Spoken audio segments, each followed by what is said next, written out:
Ah, bonjour. Excusez-moi, j'étais en train de lire. Je pose ça tout de suite.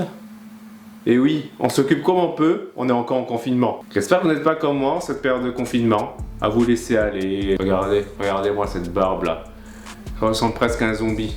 Parfaite transition pour aborder le sujet d'aujourd'hui. Je tenais particulièrement à commencer ce premier épisode avec une saga qui est très chère pour moi, à savoir Resident Evil. Du coup, je vais faire plusieurs vidéos sur plusieurs thèmes différents pour vous montrer tout ce qui est secret, tout ce qui est easter egg. Allez, on est parti pour ce premier épisode. À la fin, Resident Evil n'aura plus aucun secret pour vous.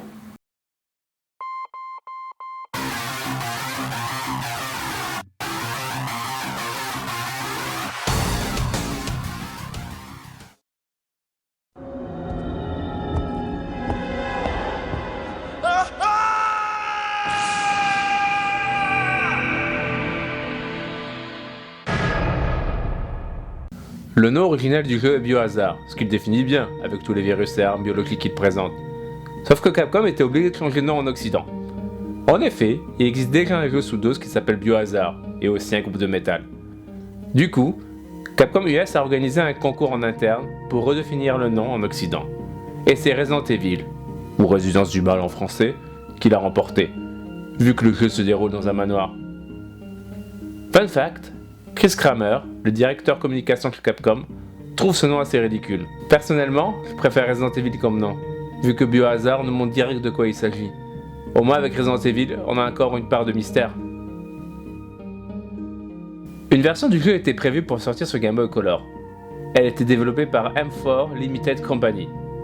Mais Capcom n'a pas aimé le résultat et a donc tout annulé. Pour ceux que ça intéresse, il existe un prototype de cette version sur internet.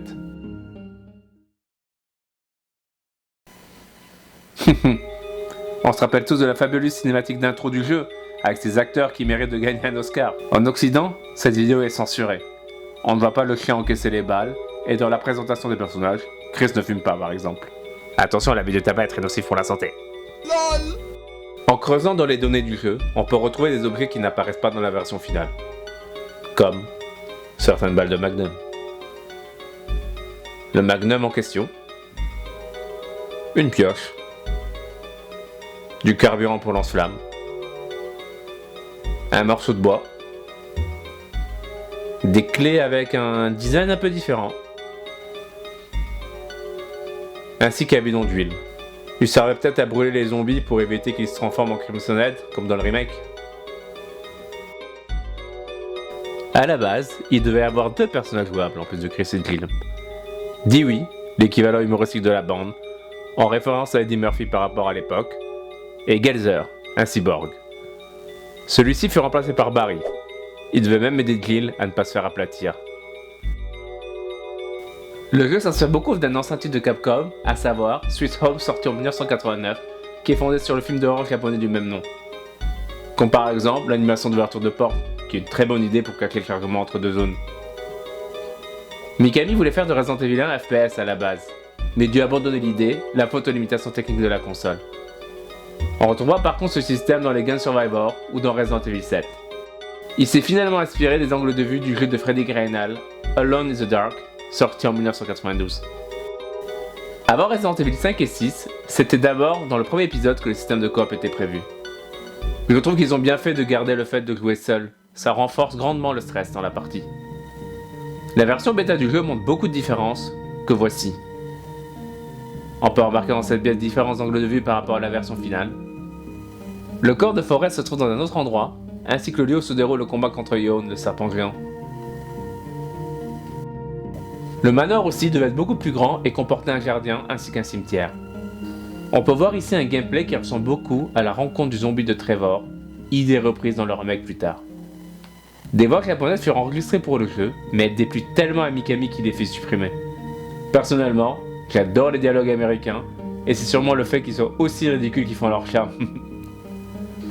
Je vous montre tout de suite une séquence avec les voix japonaises prévues à la base.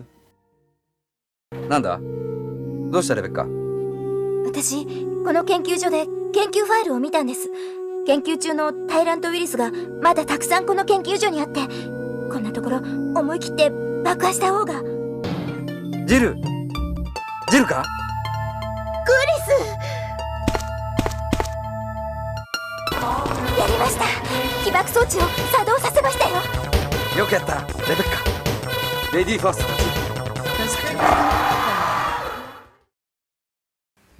Dans le jeu, vous croiserez parfois des murs avec des inscriptions ensanglantées. L'une d'elles n'était pas traduite à la base, mais elle est traduite à présent. On peut y lire « Je ne peux pas respirer, sauvez-moi de cette douleur ». C'était peut-être Trevor ou encore un des chercheurs qui se transformait en zombie. Belle ambiance dans ce manoir. On sait tous que la rencontre avec le premier zombie du jeu est mythique, on s'en souvient encore. Mais saviez-vous qu'on pouvait le rencontrer d'une manière différente? Effectivement, au moment où vous entrez dans la salle à manger après l'interaction avec Barry, au lieu de partir directement à la rencontre du zombie, sortez de la salle à manger, parlez avec Wesker, puis revenez. Barry dira qu'il n'est pas habitué à voir aussi peu courageux, et au moment de repartir vers lui, vers l'horloge, le zombie arrivera de lui-même.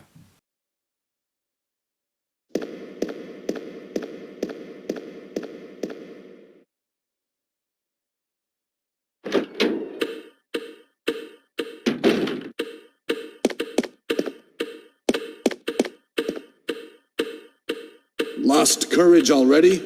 It's not like you.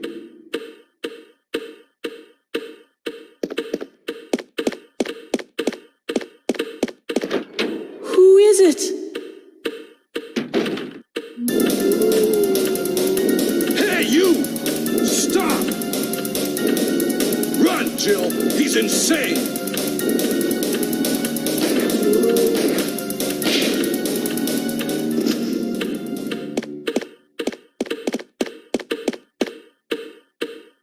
What the hell? Let's report this to Wesker.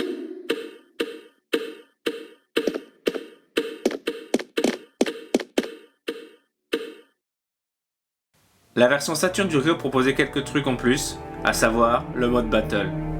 Et dans celui-ci, fun fact, on pouvait y croiser un Wesker zombifié. Heureusement que ce n'est pas canon parce que sinon le reste de la série serait pas en difficulté. Mais ça c'est une autre histoire qu'on verra prochainement. Tous les fans de la série connaissent Ada Wong, cette espionne qu'on croise dans Resident Evil 2. Mais savez-vous que ce n'est pas sa première apparition dans la série? Elle est aussi présente dans Resident Evil 1. Pas physiquement, mais quand vous arrivez dans le laboratoire, vous pouvez trouver un document d'un certain John, scientifique, dans les labos d'Arkley. Il y mentionne une certaine Ada, et il utilise même son prénom comme mot de passe d'un ordinateur. Et oui, c'est bien la Ada du 2, qui était envoyée à Arkley pour enquêter en tant qu'espionne également. Elle s'est approchée d'un scientifique d'Umbrella, John, a tissé une relation avec lui pour avoir des informations, mais celui-ci était tombé terriblement amoureux d'elle. Et ben voilà, la vidéo est terminée, vous connaissez maintenant absolument tout sur Resident Evil 1. Cet épisode n'a plus aucun secret pour vous. Vous pouvez même utiliser ces informations pour briller autour d'un dîner mondain, d'un événement, d'une soirée véridique. Alors très cher, comment avez-vous trouvé mes révélations? Étaient-elles satisfaisantes? Mais absolument, très cher camarade, vous m'avez diverti à souhait. Quelle belle manière d'animer ce dîner mondain.